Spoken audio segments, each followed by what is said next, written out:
Articles ఎక్కడి నుంచి ఎక్కడి వరకు 239 నుంచి 242 వరకు ఉన్నటువంటి ఆర్టికల్స్. ఎయిత్ పార్ట్ 8వ విభాగం ఆర్టికల్స్ 239 నుంచి 242 వరకు ఉన్నటువంటి ఆర్టికల్స్. 239 నుంచి 242 వరకు ఉన్నటువంటి ఆర్టికల్స్ ఎన్నో విభాగానికి సంబంధించి 8th పార్ట్ 8వ విభాగానికి సంబంధించినటువంటి అన్ని అంశాల గురించి మనకు స్పష్టంగా వివరించడం జరుగుతుంది. చూడు, ఈ 8th పార్ట్ దేనికి సంబంధించింది? Explain about the union territories, అంటే కేంద్ర పాలిత ప్రాంతాలు. వాస్తవంగా క్వశ్చన్లోనే ఆన్సర్ ఉంది. కేంద్ర పాలిత ప్రాంతాలు కేంద్ర ప్రభుత్వం ద్వారా ప్రత్యేకంగా పరిపాలించబడేటటువంటి ప్రాంతాలనే కేంద్ర పాలిత ప్రాంతాలు అంటారు. కేంద్ర ప్రభుత్వం ద్వారా ప్రత్యేకంగా పరిపాలించబడేటటువంటి ప్రాంతాలనే కేంద్ర పాలిత ప్రాంతాలు అంటారు. Should be under the control of union government, దాన్ని మనం యూటీస్, యూనియన్ టెరిటరీస్ అంటాం. ఇక్కడ అభ్యర్థులు గుర్తించవలసినటువంటి అంశం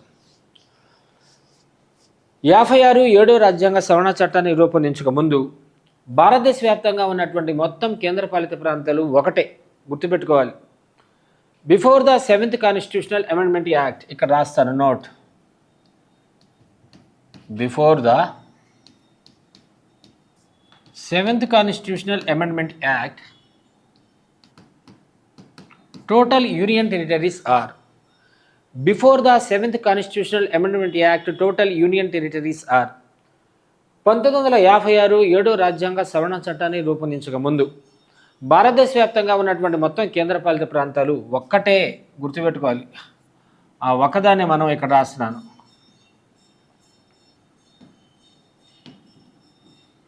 అండమాన్ నికోబార్ దీవులు, దీన్ని మనం అండమాన్ నికోబార్ ఐలాండ్స్ అంటాం. తర్వాత second one, after the 7th constitutional amendment act total union territories are 6. ఎన్ని? 6. Third point, before the 2019 total union territories are 7. 1 6 7. Fourth point, after 2019 total union territories are 9 9. Fifth one, star symbol వేస్తున్నాను ఇక్కడ. From 2000 onwards total union territories are 8. అర్థమవుతుంది కదా? Right.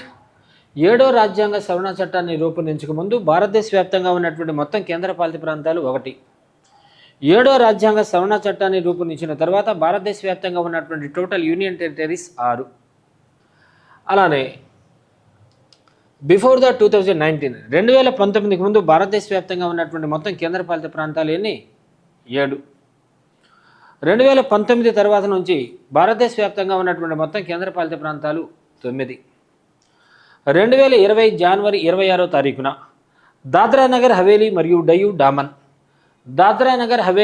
Diu Daman అనేటటువంటి 2 కేంద్రపాలిత ప్రాంతాలను 2020 జనవరి 26న ఒకే కేంద్రపాలిత ప్రాంతంగా మెర్జ్ చేయడం జరిగింది, ఒకే కేంద్రపాలిత ప్రాంతంగా ఏర్పాటు చేయడం జరిగింది. కాబట్టి ప్రస్తుతానికి భారతదేశ వ్యాప్తంగా ఉన్నటువంటి మొత్తం కేంద్రపాలిత ప్రాంతాల సంఖ్య 8.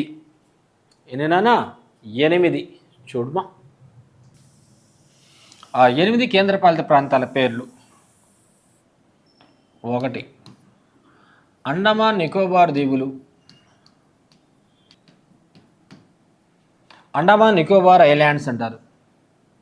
2 ఢిల్లీ. 3 పాండిచ్చేరి 4, ల్యాక్ ఐలాండ్స్ అంటాం, దాన్నే లక్షద్వీపులు,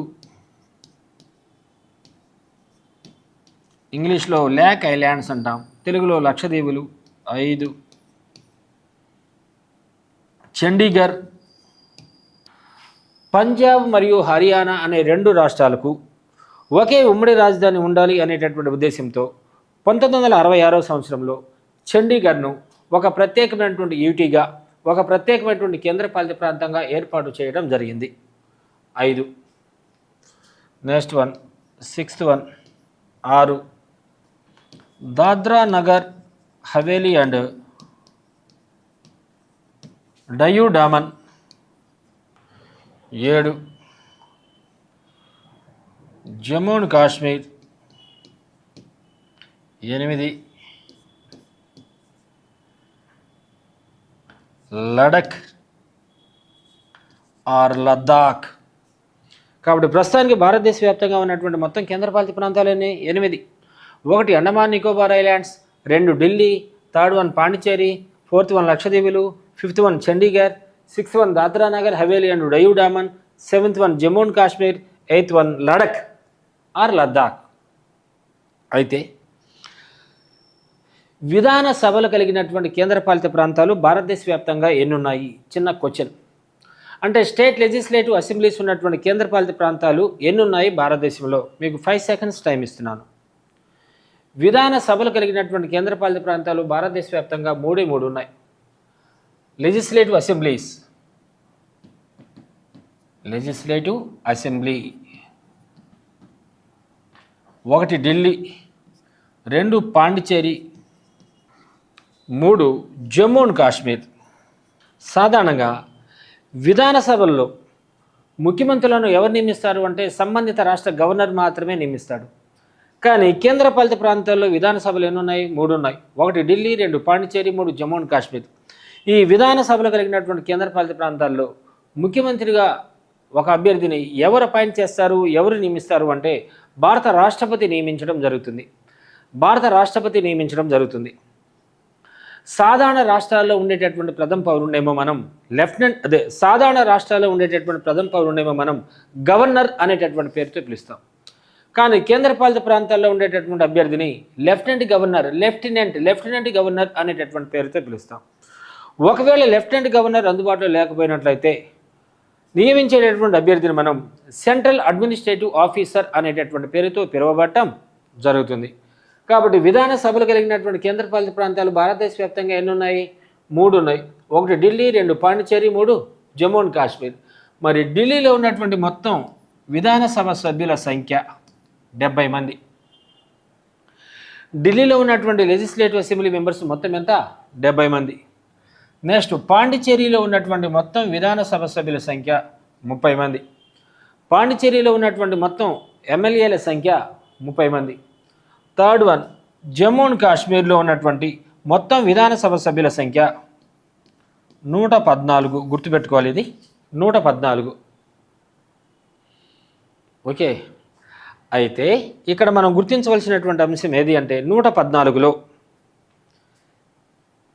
ఇక్కడ రాసినాను 24 స్థానాలను పాక్ ఆక్యుపైడ్ కాశ్మీర్కు కేటాయించడం జరిగింది.